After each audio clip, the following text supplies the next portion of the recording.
Hello दोस्तों, आप सभी का जॉब्स अड्डा के इस यूट्यूब चैनल प्लेटफॉर्म में स्वागत है। जैसा कि आप सभी को पता है कि रेलवे टीचर का एग्ज़ाम 10, 11 और 12 सितंबर को घोषित हो चुका है और बहुत से लोगों को प्रीवियस ईयर क्वेश्चन नहीं मिला है। तो आज के इस वीडियो में मैं previous year question officially question जो 2019 में पीआरटी, टीजीटी और पीजीटी कंप्लीट डिस्कस करने वाला हूँ। यदि आपको पीडीएफ चाहिए तो आप मुझसे कॉन्टैक्ट कीजिए, आपको मैं पीडीएफ प्रोवाइड कर दूंगा। कमेंट बॉक्स में यस कीजिए, इसमें आपको पीडीएफ प्रोवाइड कर दूंगा। चलिए दोस्तों, बिना लेट किए क्वेश्चंस को देखते हैं कि किस प्रकार के क्वेश्चंस आए थे जिससे आपको हेल्प मिलेगा।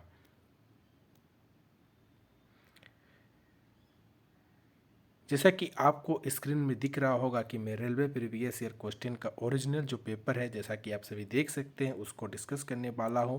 और यह क्वेश्चन सीबीटी मोड का है, जो आपको 2019 में मिनिस्ट्री एंड आइसोलेटेड कैटेगरी जो टीचर्स की रिक्वायरमेंट हुई थी, टीजीटी, पीजीटी, है ना, और पीआरटी, इन सभी का क्वेश्चन है जो मैं आपको डिस्कस करूंगा।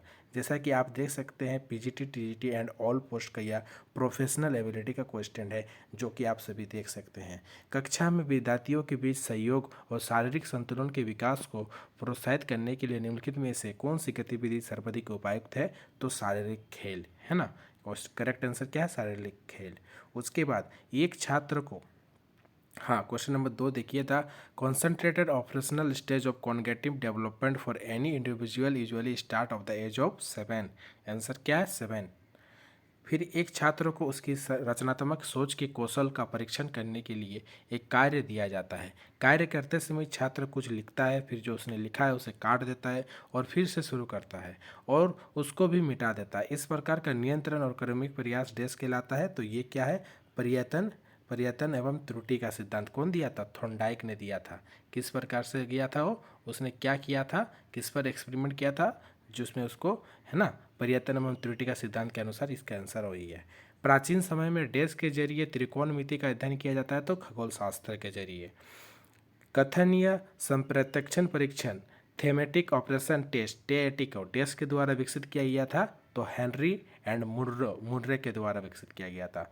माध्यमिक शिक्षा आयोग का गठन वर्ष देश में किया गया था, तो माध्यमिक शिक्षा आयोग का गठन 1952 में किया गया था। Correct answer is 1952। उसके बाद क्रिया वस्तु अधिगम सिद्धांत का तात्पर्य शिक्षण का प्रभावी बनाने के लिए एक शिक्षक को डेस्क की प्रभावी आनुषंगिक व्यवस्था करनी चाहिए, तो री इन्फोर्समेंट करनी चाहिए, सुदृढ़ीकरण, है ना, री इन्फोर्समेंट करनी चाहिए। ये सभी चीज़ें हैं। क्वेश्चन नंबर 8 देखिए, मैं आपको बता देता हूँ। यदि इसका आप पीडीएफ लेना चाहते हैं तो आपको मेरे इस नंबर पर 6206096939 पर कांटेक्ट कीजिए, आपको पीडीएफ प्रोवाइड हो जाएगा।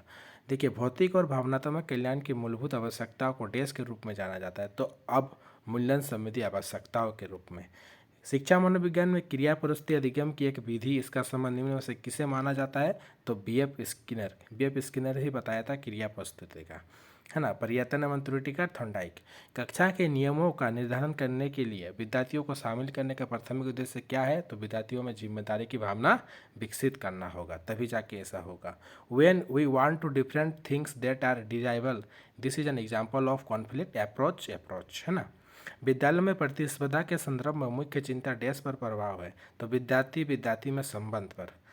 एक प्रभावी शिक्षक डैश पर ध्यान देगा, सभी शिक्षार्थियों पर, मतलब ऐसा नहीं कोई पार्टिकुलर प्रतिभाशाली विद्यार्थियों को ही गौर करेगा, ऐसा नहीं है, सबका वो समान रूप से गौर करेगा। वाटसन द्वारा सुझाए गए व्यवहारवादी सिद्धांत के अनुसार मानसिक प्रक्रिया और घटनाएं महत्वपूर्ण है अथवा पूर्णता तो अस्तित्व विहीन है ना। और बुद्धिमत्ता परीक्षण में लड़कों का स्कोर उनके समक्ष लड़कियों की तुलना में समयता अधिक थी या समान थी? तो समान थी, इसमें अधिक नहीं थी, है ना। करेक्ट आंसर समान थी। अवसरणीय शिक्षण ने कक्षा के आकार और कक्षा के समय में कमी की है। सूक्ष्म शिक्षण से संबंधी यह परिभाषा निम्न में से किसके द्वारा दिया गया? तो D.W. एलन ने दिया था। शिक्षा मनोविज्ञान का मुख्य उद्देश्य क्या है? तो शिक्षा मनोविज्ञान का मुख्य उद्देश्य यह है कि शिक्षार्थी की जरूरतों और रुचियों का पता लगाकर सीखने की स्थिति में सुधार करना है। ठीक है। How many basic sense does a normal human being have? तो 5। जो 5 हम लोगों का बेसिक सेंस होता है ना, जो ज्ञानेंद्रिय, उसको बोला गया है। किसी पाठ के बेहतर ढंग से समझने के लिए एक व्यक्ति का उद्दीपन अनुक्रिया बॉन्ड डैश होना चाहिए, तो मजबूत होना चाहिए, है ना। एसआर बॉन्ड मजबूत होना चाहिए। An assessment that is done throughout the academic session is called an formative assessment. कैसा assessment? Formative assessment and informative assessment होता है ना। तो फॉर्मेटिव असेसमेंट होगा। एक बच्चे की मानसिक आयु 20 है, उसकी कालानुक्रमिक आयु 10 है और उसकी बुद्धिमत्ता आईक्यू निकालने के लिए हम लोग को क्या करता है, मानसिक आयु को उसको डिवाइड करना है, 100 से गुना करना है, तो 200 आ जाएगा।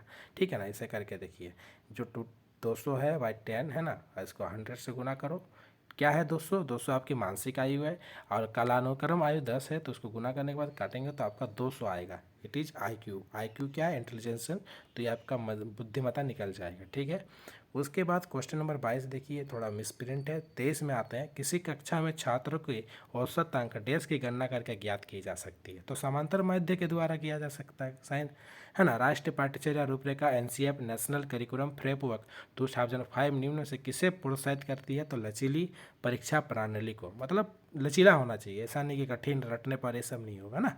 नवजात क्या है, तो नवजात हाल ही में पैदा हुआ एक बच्चा होता है, उसी को नवजात शिशु कहते हैं।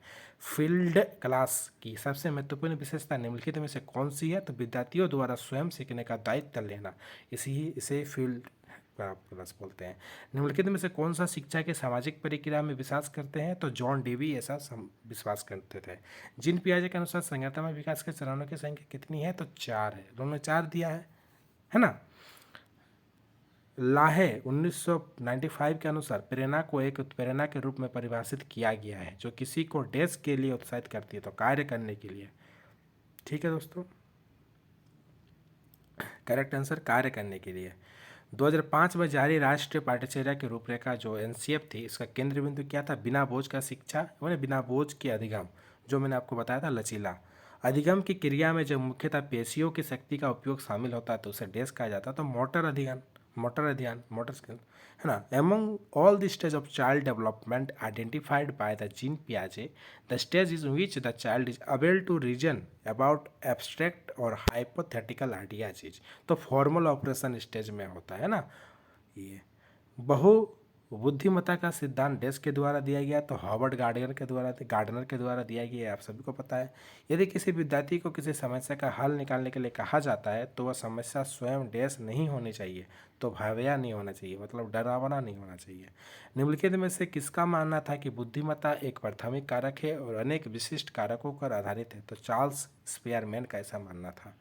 जिस चीज़ें जैसी है जैसी उन्हें होना चाहिए, सिद्धांतों से अधिक जीवन में उनका सामना करना पड़ता है, डेस का नारा था, तो यथार्थवादियों का ऐसा कहना था। Which of the option give below refers to the combination of traditional learning practice and ICT enhanced e learning practices, तो ब्लेंडेड लर्निंग है ना। किसने कहा कि साम्राज्यों का भाग्य युवाओं की शिक्षा पर निर्भर करता है, तो ऐसा अरस्तू का कहना था। ठीक है दोस्तों, ये क्वेश्चन बहुत ही ईजी थी और बहुत ही आसान क्वेश्चन आया था। आशा करता हूँ कि आप सभी का भी क्वेश्चन इसी प्रकार से है। निम्नलिखित में से क्या श्रव्य संसाधन का एक गलत उदाहरण है, तो चित्रमय चार्ट। एमिल रूसो द्वारा लिखित एक पुस्तक जिसमें डैश भाग है, तो 5 भाग है ना। Amyl using building blocks in early years classrooms mainly encourage logical intelligence. ठीक है दोस्तों, दर्शन की भाषा का जो ज्ञान, उसकी संरचना, विधि और वैधता से संबंधित है, क्या कहलाती है, तो ज्ञान मीमांसा कहलाती है। इससे क्वेश्चन आया था दोस्तों। विकासात्मक कार्य शब्द को निम्नलिखित में से किसके द्वारा प्रस्तुत किया गया, तो रॉबर्ट हेवी गाउस्ट के द्वारा। ठीक है, a child is told all green apples are sour in taste, afterward he verified this fact by testing green apples, the miss method learning is called deductive method. पहले उसको पता चला कि सभी जो एप्पल्स से वो है ना, तो उसके बाद वो टेस्ट किया।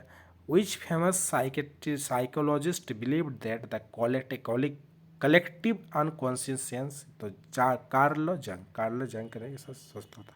अंग्रेजी शिक्षा अधिनियम 1835 में डैश ने भारतीय शिक्षा के संबंध में अपना प्रसिद्ध ज्ञापन प्रस्तुत किया, तो थॉमस बी मैकाले ने। बाला बिल्डिंग एंड लर्निंग एड की अवधारणा मूलतः किसके द्वारा समर्थित है, तो यूनिसेफ के द्वारा। In which state was Kalari propagated as the part of imparting physical education, तो केरला। उसके बाद ही हम लोग देखेंगे क्वेश्चन, उसके बाद 49 क्वेश्चन में देखिए, एक बच्चा प्रतिदिन सूर्योदय और सूर्यास्त के बाद अंधेरा होने के निरीक्षण करता है और इसी निष्कर्ष पर पहुंचता है कि सूर्योदय और सूर्यास्त प्रतिदिन होता है। सीखने की इस पद्धति को डेस कहा जाता है, तो अगमनात्मक है ना, अगमनात्मक विधि। तो ये 50 क्वेश्चन जो था ना, बहुत सरल और बहुत आसान था। कुछ क्वेश्चन मिस प्रिंट है जो कि मैं आपको नहीं दिखा पा रहा हूँ। उसके बाद जनरल साइंस में आप देखेंगे कि प्लाज्मोडियम एक टेस होता है तो एक प्रोटोजुआ है। ये साइंस के क्वेश्चन है। करंट अफेयर्स के क्वेश्चन है। As of June 2019 which of the following is not an a core industry of the Indian economy, तो ऑटोमोबाइल नहीं था। 13 के 3 क्रमागुणक गुणज का योग 4 to 9 है, तो अनुक्रम में पहला गुणज क्या है? सिंपल क्वेश्चन है मैथ का। देखिए, दो धनात्मक संख्या को योग दिया गया है, x+1 को जोड़कर आपको उनके बीचों का अंतर 14 गुना दिए 14 है। इसी प्रकार से संख्या बड़ी इतना है तो उससे छोटी संख्या ज्ञात कीजिए। Very normal question. 1919 का रोलर एक्ट के बारे में पूछा गया है, ठीक है। जनरल नॉलेज का बता रहा हूँ। मैथ का देखिए एवरेज से क्वेश्चन है ना, ये आप देख सकते हैं मैथ का जो क्वेश्चन है, ये सभी एवरेज का क्वेश्चन पूछा गया, ठीक है दोस्तों। इसी प्रकार इसके मैथ का है। सर देखिए, प्राइमियम मीडियम का मान पूछा गया है ना। निम्न अनुक्रम के रीजनिंग के क्वेश्चन बहुत है ना।